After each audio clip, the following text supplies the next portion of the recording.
नमस्कार। मैं आरिफ। आज जब हम अपने घरों में बैठे हैं, दुनिया का 70% हिस्सा एक रहस्यमयी खामोशी में डूबा है। समंदर की खामोशी। ये एक ऐसी चुप्पी है जो अपने भीतर कई अनकही कहानियों को समेटे हुए है। क्या यह सचमुच खामोशी है या एक अनसुनी चीख जिसे हम नजरअंदाज कर रहे हैं? क्या हम उस पुकार को सुनने से इनकार कर रहे हैं जो खतरे की घंटी बजा रही है? हम चांद और मंगल की बातें करते हैं, उनकी सतहों को खंगालने के लिए उत्सुक हैं, लेकिन धरती के सबसे बड़े हिस्से, समंदर की गहराइयों का 90% हिस्सा आज भी हमारी समझ से बाहर है। ये एक विडंबना ही है कि हम अपने ही ग्रह के सबसे बड़े हिस्से से इतने अनजान हैं। वहां सूरज की रोशनी नहीं पहुंचती, दबाव इतना है कि इंसान एक पल में कुचल जाए। यह एक ऐसा वातावरण है जो जीवन के लिए लगभग असंभव लगता है। फिर भी हमने अपनी गंदगी, लालच और लापरवाही को इन्हीं गहराइयों में दफन करने की कोशिश की है। हमने इसे कचरे का ढेर समझ लिया है, जहां सब कुछ गायब हो जाएगा। क्या समंदर सब कुछ पचा लेगा? क्या इसकी विशालता हमारी गलतियों को छुपा लेगी, या यह हमारी सबसे बड़ी भूल साबित होगी? क्या हम उस पारिस्थितिकी तंत्र को नष्ट कर रहे हैं जिस पर हमारा भविष्य निर्भर करता है? आज प्राइम टाइम में हम इसी खामोशी को तोड़ने की कोशिश करेंगे। हम उन सवालों को उठाएंगे जिन्हें मीडिया अक्सर नजरअंदाज कर देती है। हम उन सच्चाइयों को उजागर करेंगे जिन्हें अक्सर छुपाया जाता है। क्या समंदर के नीचे इंसानियत का भविष्य छुपा है, या हमारी तबाही का सामान तैयार हो रहा है? क्या हम एक सुनहरे अवसर को बर्बाद कर रहे हैं, या खुद को विनाश की ओर धकेल रहे हैं? यह सिर्फ पर्यावरण का मुद्दा नहीं, हमारी राजनीति, अर्थव्यवस्था और अस्तित्व का सवाल है। यह एक ऐसा संकट है जो हम सभी को प्रभावित करता है। इस कहानी में कई किरदार हैं। वैज्ञानिक जो सच्चाई की खोज में जुटे हैं, ताकतवर देश, कंपनियां जो अपने हितों को साधने में लगी हैं, मछुआरे और आम लोग जिन्हें लगता है कि समंदर में जो हो रहा है उनसे कोई लेना देना नहीं। लेकिन सच्चाई यह है कि हम सब इस कहानी का हिस्सा हैं। आज हम इन सभी परतों को आपके सामने रखेंगे। हम आपको समंदर की गहराई में ले जाएंगे ताकि आप खुद देख सकें कि वहां क्या हो रहा है। क्योंकि यह कहानी सिर्फ समंदर की नहीं, हमारी है, आपकी, मेरी और हमारी खामोशी की। यह हमारी सामूहिक जिम्मेदारी है कि हम इस खामोशी को तोड़ें और कार्रवाई करें। हमारी पृथ्वी को नीला ग्रह कहा जाता है। इसकी एक बहुत ही खास वजह है, क्योंकि समंदर इसे चारों ओर से घेरे हुए है। अंतरिक्ष से देखें तो जमीन के टुकड़े छोटे द्वीपों जैसे लगते हैं, बाकी सब नीला पानी ही दिखाई देता है। यह विराट नीलापन अपने आप में एक रहस्यमय ब्रह्मांड है, जिसके बारे में हमारा ज्ञान चांद और मंगल ग्रह से भी बहुत कम है। हम नहीं जानते कि इन गहराइयों में कितने अनोखे जीव, कितने विशालकाय पहाड़ और कितने सक्रिय ज्वालामुखी छिपे हुए हैं। सोचिए, मारियाना ट्रेंच की गहराई इतनी ज्यादा है कि माउंट एवरेस्ट जैसे ऊंचे पर्वत भी उसमें आसानी से डूब सकते हैं। और आश्चर्य की बात है कि वहां भी जीवन मौजूद है, ऐसे अद्भुत जीव जो बिना रोशनी और बिना ऑक्सीजन के भी जीवित रह सकते हैं। हर साल वैज्ञानिक समंदर की अथाह गहराइयों में नए और अद्भुत जीव खोजते रहते हैं। कुछ तो बिल्कुल पारदर्शी होते हैं और कुछ जीव अंधेरे में भी अपनी चमक बिखेरते हैं।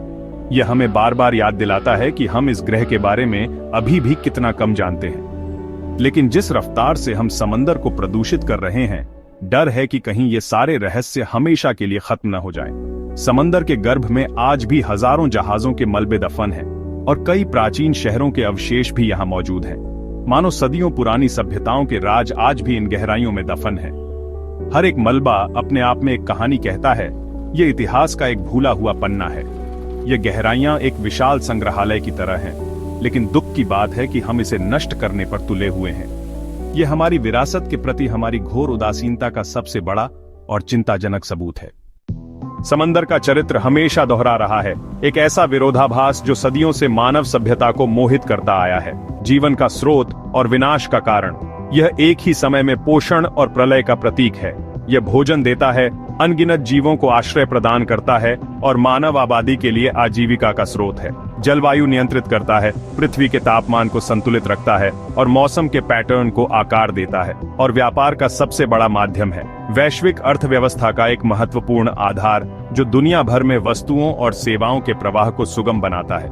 समंदर के गर्भ में खरबों डॉलर के खनिज, तेल और गैस छिपे हैं।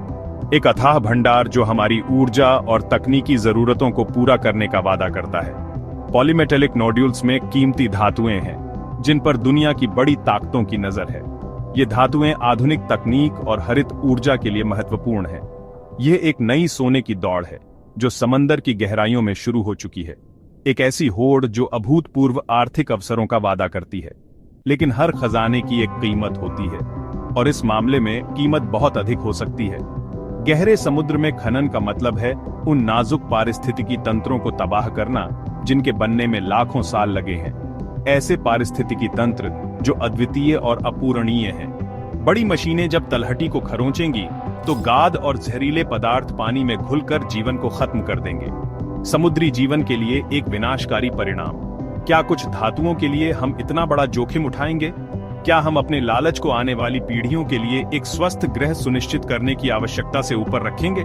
खतरा सिर्फ खनन से नहीं, समंदर के नीचे बिछी इंटरनेट केबल्स पर भी हमारी डिजिटल दुनिया टिकी है। ये केबल वैश्विक संचार और डेटा ट्रांसफर के लिए महत्वपूर्ण है। एक झटका और सब ठप। हमारी आधुनिक दुनिया एक झटके में रुक सकती है। समंदर हमें सिखाता है कि प्रकृति से सिर्फ लेना नहीं, उसे देना भी जरूरी है। हमें संतुलन और सामंजस्य की आवश्यकता है। अगर हम उसकी सीमा लांघेंगे तो परिणाम भुगतने के लिए तैयार रहना होगा। प्रकृति की शक्ति को कम नहीं आंका जाना चाहिए। समंदर की गहराइयों में जो खामोशी है, असल में वो एक मूक चीत्कार है। समुद्री जीव प्लास्टिक को भोजन समझकर खा रहे हैं। कोरल रीफ्स प्रदूषण से सफेद हड्डियों में बदल रही हैं और समंदर खुद हमारी गंदगी से घुट रहा है। हर साल 8 लाख टन प्लास्टिक समंदर में फेंका जाता है। यह माइक्रोप्लास्टिक बनकर समुद्री जीवों और हमारी फूड चेन में पहुंच रहा है, इवन मारियाना ट्रेंच के जीवों में भी। यह हमारी आधुनिक सभ्यता की सबसे शर्मनाक उपलब्धियों में से एक है। तेल का रिसाव, एक टैंकर दुर्घटना या ओनियल रिग से लीक लाखों गैलन कच्चा तेल समंदर में फैला देता है। यह समुद्री जीवन को एक झटके में तबाह कर देता है और इसके निशान दशकों तक रहते हैं। केमिकल प्रदूषण, कीटनाशक, डिटर्जेंट, भारी धातुएं सब नदियों के रास्ते समंदर में पहुंचते हैं। ये समुद्री जीवों को बीमार बनाते हैं, उनकी प्रजनन क्षमता घटाते हैं। यह एक धीमा जहर है जो पूरे समुद्री पारिस्थितिकी तंत्र को खोखला कर रहा है। अगर हमने आज नहीं सुना तो कल शायद सुनने के लिए कुछ बचेगा ही नहीं। जब इंसान की ज्यादतियां हद से गुजर जाती हैं तो प्रकृति अपना प्रतिशोध लेती है। समंदर की शांति जब भंग होती है तो वो सुनामी और सैलाब का रूप ले लेती है। 2004 की सुनामी, एक छोटी सी हलचल, लाखों जिंदगियां तबाह। यह समंदर का गुस्सा था, एक चेतावनी। आज ग्लोबल वार्मिंग से ग्लेशियर पिघल रहे हैं, समुद्र का जलस्तर बढ़ रहा है। मालदीव, तुवालू, बांग्लादेश जैसे देशों के लिए यह अस्तित्व का संकट है। बड़े तटीय शहरों मुंबई, न्यूयॉर्क, शंघाई पर भी डूबने का खतरा मंडरा रहा है। समुद्र का बढ़ता तापमान चक्रवातों को और ताकतवर बना रहा है। हाल के वर्षों में तूफानों की संख्या और तीव्रता दोनों बढ़ी है। यह प्रकृति का बदला लेने का एक और तरीका है। हम संतुलन बिगाड़ रहे हैं और प्रकृति हमें नतीजे दिखा रही है। असल में यह हमारे ही कर्मों का फल है। हम अपनी बनाई दुनिया में खुद ही फंसते जा रहे हैं। समंदर की गहराइयों में सिर्फ प्राकृतिक रहस्य नहीं, बल्कि सत्ता का अदृश्य मायाजाल भी बिछा है। अमेरिका और सोवियत संघ ने शीत युद्ध के दौरान समंदर को जंग का मैदान बना लिया था। एसओसुस साउंड सर्वेलेंस सिस्टम हजारों किलोमीटर दूर से भी पनडुब्बी की आहट सुन सकता था। अमेरिका ने इस तकनीक से समुद्री मार्गों पर नियंत्रण स्थापित किया। आज भी यह नेटवर्क पहले से ज्यादा उन्नत है और अमेरिका को सामरिक बढ़त देता है। पनडुब्बियां इस खेल का सबसे अहम मोहरा है। परमाणु मिसाइलों से लैस महीनों तक गहराइयों में छिपी रह सकती है। यह अमेरिका की वैश्विक दादागिरी का असली आधार है। समंदर के नीचे बिछी इंटरनेट केबल्स पर भी अमेरिकी निगरानी है। एडवर्ड स्नोडेन के खुलासों ने दिखाया कि अमेरिकी एजेंसियां इन केबल्स को टैप करती हैं। हमारा हर ईमेल, हर मैसेज समंदर के नीचे से गुजरते वक्त किसी की नजरों से होकर जाता है। यह निजता पर सबसे बड़ा हमला है। समंदर के नीचे निगरानी का अदृश्य जाल सिर्फ पनडुब्बियों तक सीमित नहीं, बल्कि आम नागरिकों तक फैला है। दुनिया का लगभग सारा internet traffic fibre optic cables के जरिए समंदर के नीचे से जाता है। ये केबल्स हमारी पूरी डिजिटल जिंदगी का सार हैं।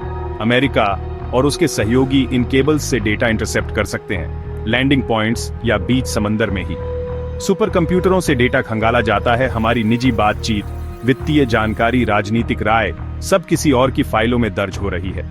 निगरानी का मकसद सुरक्षा बताया जाता है, लेकिन इसका दुरुपयोग भी संभव है। जब सरकारें सब कुछ सुन सकती हैं, तो लोकतंत्र का क्या मतलब रह जाता है।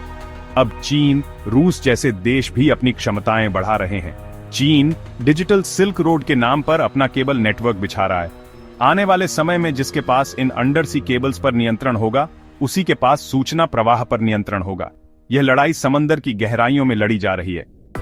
अब सवाल है, समंदर हमारे लिए क्या लेकर आएगा, आशा या विनाश?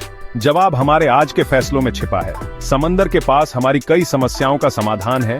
लहरों, ज्वार भाटे और तापमान के अंतर से स्वच्छ ऊर्जा पैदा की जा सकती है। गहरे समुद्र के जीवों में बीमारियों का इलाज छिपा हो सकता है। कैंसर रोधी और एंटीबायोटिक गुण, ये एक विशाल जेनेटिक लाइब्रेरी है। सस्टेनेबल एक्वाकल्चर दुनिया की बढ़ती आबादी के लिए भोजन सुरक्षा दे सकता है। समंदर हमें जीवन दे सकता है, बशर्ते हम उसे जीवन देने लायक छोड़ें। लेकिन अगर लालच और लापरवाही जारी रही तो समंदर हमारी सबसे बड़ी कब्रगाह बन जाएगा। बढ़ता जलस्तर करोड़ों लोगों को विस्थापित करेगा, फूड चेन टूटेगी, भूखमरी फैलेगी। समंदर का अम्लीकरण छोटे जीवों को खत्म कर देगा, एक डोमिनो इफेक्ट जिसे रोकना नामुमकिन होगा। समंदर सहयोग का मंच बन सकता है या संघर्ष का अखाड़ा। चुनाव हमारा है और समय बहुत कम है। आपकी खामोशी समंदर का शोर क्यों नहीं सुन पा रही है? हम जानते हैं कि प्लास्टिक, प्रदूषण और लालच समंदर को मार रहे हैं, फिर भी हम चुप हैं। ये खामोशी एक सहमति है, एक साजिश। जब हम प्लास्टिक की थैली लाते हैं, गाड़ी से धुआं छोड़ते हैं या ऐसी सरकारें चुनते हैं जो पर्यावरण पर चुप हैं, क्या हम गुनहगार नहीं? मीडिया भी इस गुनाह में शरीक है। प्राइम टाइम में शोर है, लेकिन समंदर की मूक चीत्कार के लिए समय नहीं। ये मुद्दा वोट नहीं दिलाता, विज्ञापन नहीं लाता और हमें असहज सवालों से रूबरू कराता है। इसलिए हम सबने रेत में सिर छिपा लिया है। तो क्या हम बस इंतजार करें कि कोई मसीहा आएगा, या अपनी खामोशी तोड़ें, सवाल पूछें और छोटे छोटे बदलाव करें? सिंगल यूज प्लास्टिक को ना कहें, सोच समझकर वोट करें और समंदर को बचाने वालों का साथ दें। समंदर की हर बूंद में हमारा भविष्य है। अगर समंदर मर गया तो इंसानियत भी नहीं बचेगी। आपकी खामोशी समंदर का शोर क्यों नहीं सुन पा रही है? सोचिएगा जरूर। नमस्कार।